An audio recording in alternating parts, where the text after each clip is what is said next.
After all the person, जो आदमी है, जो महिला है, जो वोट देना चाहते हैं, वो इम्पॉर्टेंट है। ये नहीं कि आपका सिस्टम इम्पॉर्टेंट है या आपका इलेक्शन कमीशन इम्पॉर्टेंट है, आपका BLO इम्पॉर्टेंट है, ये नहीं। मतलब कि आप ये एक दवाई दीजिए जिससे कि सब बीमारियां निकल जाएंगी, ये मेरे ख्याल ऐसे काम नहीं हो सकता। हर एक प्रांत में, गुजरात में हो, महाराष्ट्र में हो, जहाँ पे भी हो, राजस्थान में हो, वहाँ के प्रॉब्लम्स अलग से हैं और वहाँ पे जो SIR अगर करना भी है या इलेक्टोरल रोल को रिवाइज करना है तो अलग अलग तरीके से किया जाना चाहिए। तो ये जो कन्फ्यूजन जो हो रहा है, जहाँ पे कहीं फॉर्म्स नहीं मिल रहे, लोगों के घर को डिमोलिश कर दिया है, उनको फॉर्म नहीं दे रहे हैं, कहीं लोग बाहर जा रहे हैं काम के लिए, जैसे गुजरात में बताया, राजस्थान में बताया कि वो गुजरात में जाते हैं काम करने के लिए, तो उनको फॉर्म नहीं मिलते। तो अलग अलग प्रॉब्लम्स हैं और अलग अलग सॉल्यूशंस होने चाहिए। ये तो पहली बात है। दूसरी बात ये है कि अंधाधुन गलतियां हो रही हैं, BLOs गलती कर रहे हैं, एक के बाद एक गलती कर रहे हैं। या तो फॉर्म में कुछ गलती हो रही है, या फॉर्म नहीं दे रहे हैं, या फॉर्म अपलोड नहीं हो रहा है, जो भी कुछ है, अलग अलग टाइप की गलतियां हो रही हैं। पर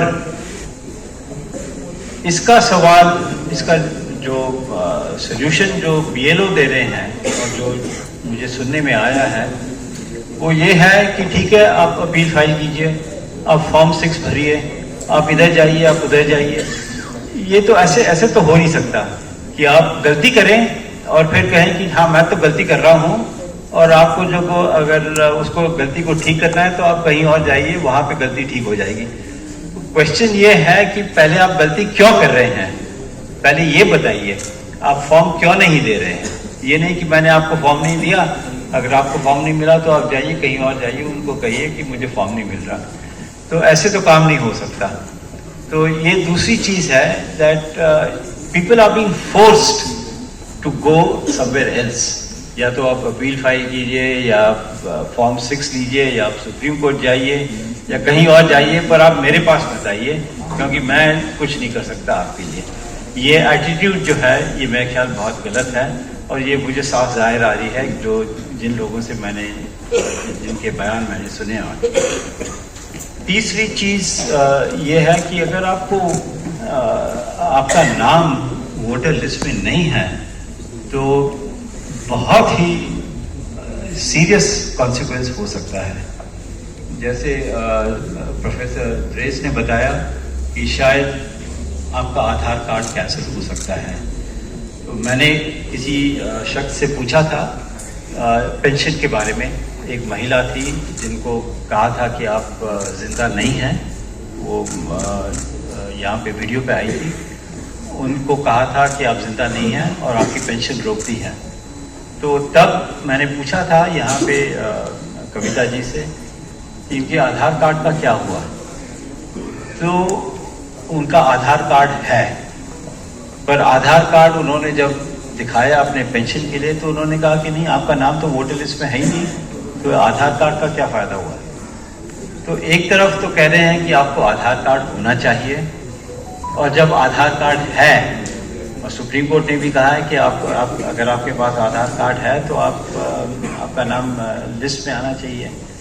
तो अगर आपका आधार कार्ड है और आपका नाम लिस्ट में नहीं है, उसका फिर देखिए कितना नुकसान होता है। उस महिला को पेंशन, फैमिली पेंशन नहीं मिल रही है, तो उसका नाम नहीं है, गलती से नाम नहीं है, वो जिंदा है। उनको कहा गया कि आप मृत हैं, पर वो जिंदा है, उनके पास आधार कार्ड है, उनके पास वहाँ पे घर में रह रही हैं, पर उनको उनका आधार कार्ड बिल्कुल बेकार हो गया।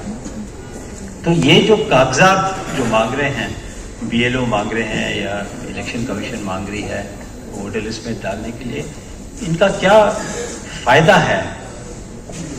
पासपोर्ट सबके पास तो हो ही नहीं सकता, और आप कहें कि आप पासपोर्ट लेके आइए।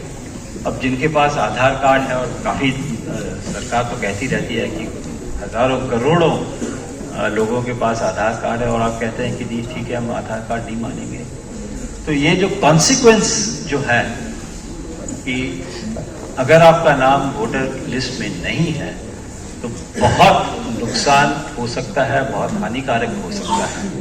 तो इसीलिए जो भी कोई ये काम कर रहा है, बीएलओ कर रहा है, जो भी कोई कर रहा है, उनको ये बहुत ध्यान से करना चाहिए।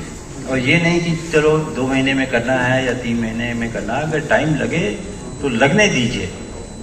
आफ्टर ऑल द पर्सन, जो आदमी है, जो महिला है, जो वोट देना चाहते हैं, वो इम्पॉर्टेंट है। ये नहीं कि आपका सिस्टम इम्पॉर्टेंट है या आपका इलेक्शन कमीशन इम्पॉर्टेंट है, आपका बीएलओ इम्पॉर्टेंट है, ये नहीं। वो ज़रूर है, इम्पॉर्टेंट है, पर सबसे इम्पॉर्टेंट है जो वोटर।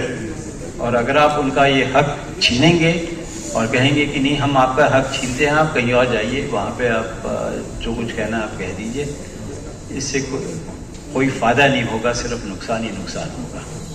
तो मेरा ये कहना है कि एक चीज़ तो ये है कि इसको आराम से कीजिए, कोई जल्दी नहीं है। ये नहीं कि आपको 1 महीने में करना है, 2 महीने में करना है, 3 महीने में करना है, आप आराम से कीजिए। दूसरी चीज़ ये है कि आप लोगों को कॉन्फिडेंस में लीजिए, उनसे बात कीजिए।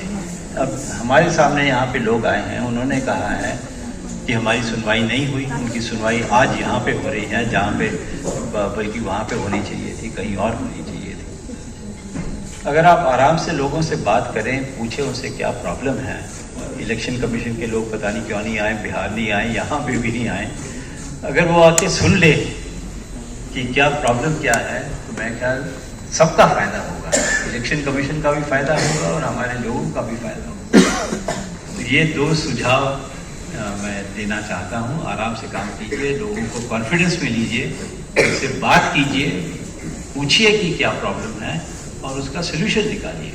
ये नहीं कि आप ये 2-3 चीज़ें जो मैंने कहा है कि आप कहिए कि हम अंधाधुंध इसे करना चाहते हैं और हम करेंगे, और आप अगर आपको कुछ कंप्लेंट है तो आप कहीं और जाइए, कंप्लेंट कीजिए। धन्यवाद।